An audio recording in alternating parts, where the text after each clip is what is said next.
चिब्रो निकालेछ। डर लाग्यो साथीहरू, डर।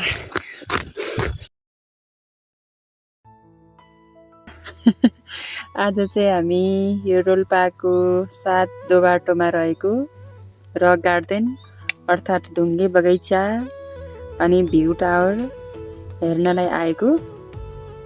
तर यहाँ आइसकेपछि यस्तो ब्याड लक भयो कि मौसम यति खराब भयो, भ्यू टावरमा गएर पनि केही पनि देख्न पाइएन। टाढाको दृश्य कति अग्लो छ भन्ने मात्रै हेर्न पाइयो। अनि आफ्नो नजिकको बाहेक टाढाको केही पनि देखिँदैन।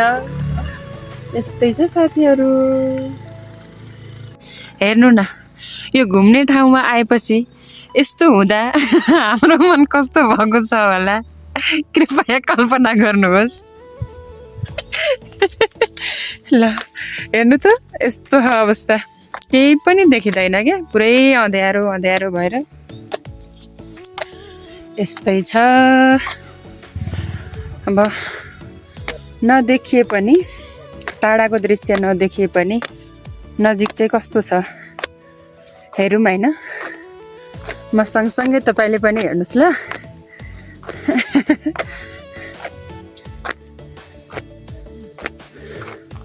राम्रो बाटो त राम्रो छ, तर के गर्नु, मौसम नै यस्तै भयो आज। यत्तिकै भयो। साथीहरू अघि पुगिसक्नु भयो।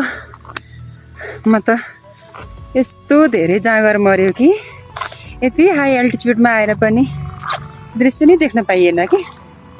हुन त अब दोष हाम्रो पनि हो, बर्सातको समयमा आएर पनि कहाँ हिउँदको जस्तो मौसम सफा पाइएला होइन। तर पनि चलेगा।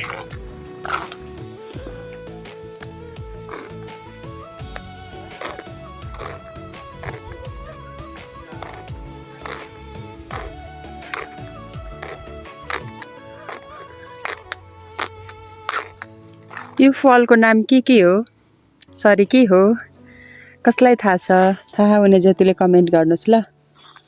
हामी सानोमा खुब खान्थ्यौँ। अनि हेर्नु त कति राम्रो फलेको।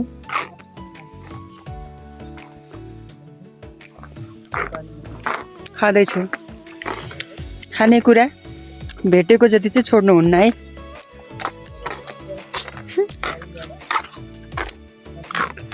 यस्तै छ।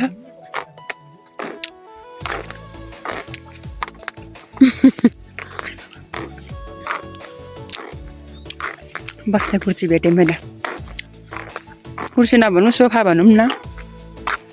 हेर्नु त कति राम्रो छ, कति राम्रो है। बाटो हेर्नु, यस्तो यस्तो डिजाइनका ढुङ्गाहरू। त्यसै नाम कहाँ ढुङ्गे बगैँचा भएको हो र साथी हो।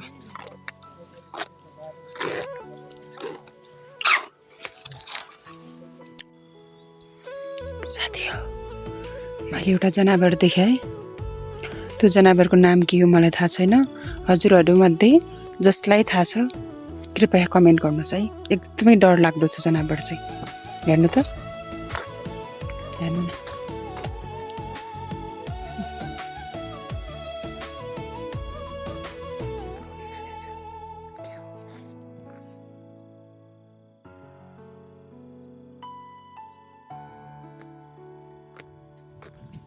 डर लाग्यो साथीहरू, डर।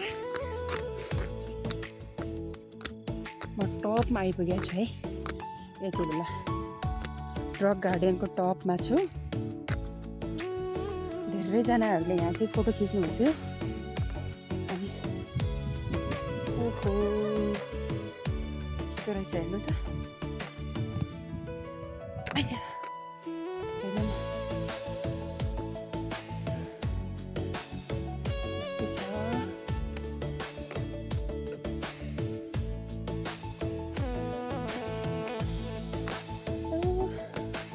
यताबाट तलतिर झर्ने पनि रहेछ। यस्तो चिप्लोमा को जान सक्छ र है। यस्तै छ। यति बेला म आइपुगेँ रक गार्डनको टपमा। एकदमै स्यास्या भयो कि चिसो, एल्टिट्युड त्यस्तै सहन सकेन। लु है साथीहरू, फर्किँदैछु म मात्रै नभएर हामी तर धेरै ग्रुपमा चाहिँ अरूहरूको पनि धेरै आवाज आउँछ कि, त्यही भएर सकेसम्म पछाडि रहनुपर्छ अनि एक्लै बोलेको आवाज राख्नुपर्छ। त्यही भएर म पछि यति झरिसकेँ अझै झर्दैछु। तर जो साथीहरू आउनु भएको छैन नि, एकपटक आउनुहोस् ल। एकदमै शान्त राम्रो छ ठाउँ त, के गर्नु, ब्याड लक भएर मात्रै यो मौसम सफा भएन, अझै धेरै देख्न पाइन्थ्यो होला, तर राम्रो छ। आउनुहोस्।